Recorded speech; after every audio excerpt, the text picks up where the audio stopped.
ఐపీఎల్లో కొన్ని టీమ్స్ ఈ ప్లేయర్స్ని వదులుకుని తప్పు చేశాయి. గత సంవత్సరం వాళ్ళ టీమ్స్లో బాగా పర్ఫామ్ చేసిన ఆక్షన్లో రిలీజ్ చేసేశారు. ఇప్పుడు ఈ సంవత్సరంలో వాళ్ళు స్టార్ పర్ఫార్మర్స్గా నిలిచి వాళ్ళ మాజీ టీమ్స్ని రిగ్రెట్ అయ్యేలా చేశారు. వాళ్ళల్లో first player Philip Salt. Last year KKR cup కొట్టిందంటే ఫిల్ సాల్ట్ కూడా ఒక కారణం. ఎందుకంటే ఓపెనర్గా తను ఇచ్చే ఫైరీ స్టార్ట్ టీంకి ఎంతో కాన్ఫిడెన్స్ని ఇస్తుంది. ఆ సీజన్లో కేకేఆర్ తరపున 12 మ్యాచెస్లో 435 రన్స్ చేశాడు 182 స్ట్రైక్ రేట్తో. ఇంత మంచిగా పర్ఫామ్ చేసిన కేకేఆర్ మాత్రం ఫిల్ సాల్ట్ని రిలీజ్ చేసేసింది. ఇప్పుడు ఆర్సీబీ టీంలోకి వచ్చి ఓపెనర్గా మంచి ఫైరీ స్టార్ట్ ఇస్తున్నాడు. ఈ సీజన్లో ఆర్సీబీ అంత బాగా ఆడుతుందంటే సాల్ట్ కూడా ఒక కారణమే. ఆడిన ఫస్ట్ మ్యాచ్లోనే 180 స్ట్రైక్ రేట్తో హాఫ్ సెంచరీ చేశాడు, అది కూడా తన మాజీ టీం అయిన కేకేఆర్ మీద. ఇప్పుడు కేకేఆర్ టీంకి సాల్ట్ లేని లోటు కనిపిస్తుంది. ఎందుకంటే సాల్ట్ లాంటి స్టార్ట్ ఇచ్చే ఓపెనర్ తక్కువ అయ్యారు కేకేఆర్లో. కోఇన్సిడెన్స్ ఏంటంటే సాల్ట్ కేకేఆర్లో ఉన్నప్పుడు కేకేఆర్ టాప్లో ఉండేది, ఇప్పుడు ఆర్సీబీలో ఉన్నాడు, ఆర్సీబీ టాప్లో ఉంది. సేమ్ ఇలాంటి ప్లేయర్నే కేకేఆర్ వదిలినట్టు ఆర్ఆర్ టీం కూడా వదులుకుంది. తను ఆర్ఆర్ టీంలో ఉండి ఎన్నో రికార్డ్స్ క్రియేట్ చేశాడు ఐపీఎల్లో. ఏకంగా ఆ టీంకి 7 సీజన్స్ కన్సిస్టెంట్గా ఆడాడు. అతనే జాస్ బట్లర్. ఐపీఎల్లో కోహ్లీకి పోటీగా సెంచరీస్ చేసే ఏకైక ప్లేయర్ అంటే అది బట్లర్ ఒక్కడే. ఐపీఎల్లో ఎక్కువ సెంచరీస్ చేసిన ప్లేయర్స్ని చూస్తే కోహ్లీ 8 సెంచరీస్తో ఫస్ట్ ప్లేస్లో ఉంటే బట్లర్ 7 సెంచరీస్తో సెకండ్ ప్లేస్లో ఉన్నాడు. ఈ 7 సెంచరీలు ఆర్ఆర్లోనే కొట్టాడు. అందులో 2 సెంచరీలు అయితే లాస్ట్ సీజన్లోనే వచ్చాయి. అయినా ఆర్ఆర్ టీం బట్లర్ని వదిలేసుకుంది. ఇప్పుడు జీటీ టీంలోకి వచ్చి 11 మ్యాచెస్లో 500 రన్స్ చేసి ఆరెంజ్ క్యాప్ రేస్లో ఉన్నాడు. ఆ రేస్లో ఏ ప్లేయర్కి కూడా 71 యావరేజ్ లేదు, బట్లర్కి తప్ప. ఇప్పుడు బట్లర్ని వదులుకున్న ఆర్ఆర్ టీం లాస్ట్లో ఉంటే బట్లర్ని తీసుకున్న జీటీ టీం టాప్లో ఉంది. Moving to the next player Shreyas Iyer. Last year KKR టీంలో డీసెంట్గా పర్ఫామ్ చేసిన కెప్టెన్సీ బాగా చేశాడు. లాస్ట్ టైం కేకేఆర్ ఎప్పుడో 2014లో కప్పు కొట్టారు. మళ్ళీ 10 ఏళ్లకి శ్రేయస్ అయ్యర్ వల్ల కప్పు కొట్టింది. అంత మంచిగా కెప్టెన్సీ చేసిన అయ్యర్ని వదులుకున్నారు. కానీ ఆక్షన్లో మాత్రం చాలా పెద్ద ప్రైస్తో సోల్డ్ అయ్యాడు పంజాబ్ టీంకి. అంత అమౌంట్ పెట్టినా కానీ ఇప్పుడు దానికి న్యాయం చేస్తున్నాడు. 11 ఇన్నింగ్స్లో 405 రన్స్ చేశాడు 180 స్ట్రైక్ రేట్తో. అలాగే తన కెప్టెన్సీతో పంజాబ్ టీంని కూడా టాప్లో ఉంచాడు. ఏ కెప్టెన్ అయితే వదులుకున్నారో ఆ టీం ఇప్పుడు బాటంలో ఉంది. ఏ టీం అయితే ఆ కెప్టెన్ని తీసుకున్నారో వాళ్ళు టాప్లో ఉన్నారు. Moving to the next player Yuzvendra Chahal.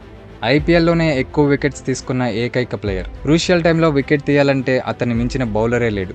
గత 3 సంవత్సరాలుగా ఆర్ఆర్ టీంలో ఆడాడు. ఆర్సీబీ నుంచి ఆర్ఆర్కి రాగానే ఆర్ఆర్ ఒక గొప్ప ప్లేయర్ని సంపాదించిందన్నారు. అలాంటిది ఈ సంవత్సరం ఆర్ఆర్ఏ వదిలేసుకుంది. ఇప్పుడు పంజాబ్ టీంలోకి వచ్చి ఆర్ఆర్ టీం రిగ్రెట్ అయ్యేలా ఆడుతున్నాడు. ఈ సీజన్లో ఇప్పటికే 10 ఇన్నింగ్స్లో 14 వికెట్స్ తీసుకున్నాడు. అలాగే 2 సార్లు 4 వికెట్ హాల్ తీసుకున్నాడు. అందులో ఒక హ్యాట్రిక్ కూడా ఉంది. Moving to the next player Krunal Pandya. గత 3 సంవత్సరాలుగా ఎల్ఎస్జీ టీంలో డీసెంట్ ఆల్రౌండ్ పర్ఫామ్ చేసేవాడు. ఇప్పుడు ఆర్సీబీ టీంలోకి వచ్చి బౌలింగ్లో అవసరం ఉంటే బౌలింగ్లో, బ్యాటింగ్లో అవసరం ఉంటే బ్యాటింగ్లో బాగా పర్ఫామ్ చేస్తున్నాడు. ఈ సీజన్లో 11 మ్యాచెస్ ఆడితే 14 వికెట్స్ తీసుకున్నాడు. తన ఐపీఎల్ కెరీర్ మొత్తంలో ఏ సీజన్లో కూడా ఇన్ని వికెట్స్ తీసుకోలేదు. For the first time RCB టీంలోకి వచ్చి సెన్సేషనల్గా పర్ఫామ్ చేస్తున్నాడు. Moving to the next player Trent Boult. గత 3 ఇయర్స్గా రాజస్థాన్ రాయల్స్ టీంలో ఆడుతూ ఇప్పుడు ఆర్ఆర్ నుంచి ముంబై టీంకి వెళ్ళాడు. ఆర్ఆర్ టీం ఈ ఇయర్లో చాలా మంచి ప్లేయర్స్ని వదిలేసుకుంది. ఒక బట్లర్, ఒక చహల్, అలాగే ఒక ట్రెంట్ బౌల్ట్. బౌల్ట్ అయితే ఈ సీజన్లో 12 మ్యాచెస్ ఆడి 18 వికెట్స్ తీసుకుని పర్పుల్ క్యాప్ రేస్లో ఉన్నాడు. ఈ సీజన్ ముంబై ఇండియన్స్ టీం నుంచి పర్పుల్ క్యాప్ రేస్లో ఉన్న ఏకైక బౌలర్ బౌల్ట్ ఒక్కడే. అంతేకాదు ఎస్ఆర్హెచ్ టీం మీద ఒక 4 వికెట్ హాల్ కూడా తీసుకున్నాడు. తన ఐపీఎల్ కెరీర్లో సెకండ్ 4 వికెట్ హాల్ ఇది. Moving to the next player Noor Ahmed.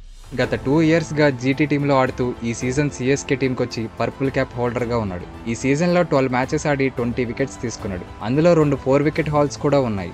ఆశ్చర్యం ఏంటంటే ఇప్పటిదాకా తన ఇంటర్నేషనల్ కెరీర్లో కూడా ఇన్ని వికెట్స్ తీసుకోలేదు. T20Iలో కేవలం ఇప్పటిదాకా 7 వికెట్స్ మాత్రమే తీసుకున్నాడు. అలాగే ఓడిఎల్లో 10 వికెట్స్ తీశాడు. మొత్తం కలిపినా కూడా 17 వికెట్సే. అలాంటిది ఈ సీజన్ ఐపీఎల్లో ఏకంగా 20 వికెట్స్ తీసి పర్పుల్ క్యాప్ రేస్లో గట్టి కాంపిటీషన్ ఇస్తున్నాడు. ఈ సీజన్లో సిఎస్కే టీం అంత బాగా పర్ఫామ్ చేయలేదు. మ్యాచ్ ఎంత చండాలంగా ఆడినా కానీ నూరు మాత్రమే ప్రతి మ్యాచ్లో బాగా పర్ఫామ్ చేశాడు. Moving to the next player, the most underrated player Romario Shepherd. అసలు ఈ ప్లేయర్ గురించి చెప్పాలంటే చివర్లో వస్తాడు, ఎలాంటి బౌలర్నైనా చితక్ కొట్టేస్తాడు. అసలు ఇప్పటిదాకా చాలా తక్కువ మ్యాచెస్ ఆడాడు. ఈ ప్లేయర్ ఏ టీంలో ఆడినా ప్లేయింగ్ లెవెన్లో తీసుకున్నా బ్యాటింగ్ చేసే ఛాన్స్ రాదు. లాస్ట్ ఇయర్ ఎంఐ టీంలో లాస్ట్లో వచ్చి 10 బాల్స్లో 39 రన్స్ చేశాడు. అప్పుడు తన పేరు బాగా వినిపించింది. అయినా కానీ ఛాన్సెస్ రాలేదు. ఈ సీజన్ ఎంఐ నుంచి ఆర్సీబీకి వచ్చాడు. అయినా ఆర్సీబీ కూడా ఎక్కువ ఛాన్సెస్ ఇవ్వలేదు. కేవలం 4 మ్యాచ్ల్లో మాత్రమే తీసుకుంది. అందులో మళ్ళీ బ్యాటింగ్ చేసే ఛాన్స్ రాలా, కానీ ఒక్క మ్యాచ్లో వచ్చింది. అది సిఎస్కే మీద. అప్పటికే 17 ఓవర్స్ అయిపోయాయి. అలాంటి టైంలో ఛాన్స్ వచ్చింది. ఆడిన చిన్న ఇన్నింగ్స్లో అందరినీ వణికించేశాడు. కేవలం 14 బాల్స్లో ఫాస్టెస్ట్ 50 చేసేశాడు. ఈ సీజన్లో ఇదే ఫాస్టెస్ట్ 50. ఓవరాల్గా చూసుకుంటే ఐపీఎల్ హిస్టరీలో సెకండ్ ఫాస్టెస్ట్ 50. 14 బాల్స్ ఆడితే అందులో 4 4 6 సిక్సెస్ ఉన్నాయి. ఆ ఒక్క ఇన్నింగ్స్తో తన వెస్టిండీస్ పవర్ ఏంటో చూపించాడు. ఏ టీము గుర్తించని మోస్ట్ అండర్ రేటెడ్ ప్లేయర్. ముఖ్యంగా లాస్ట్లో వస్తాడు కాబట్టి బ్యాటింగ్ చేసే ఛాన్సెస్ తక్కువ ఉంటాయి.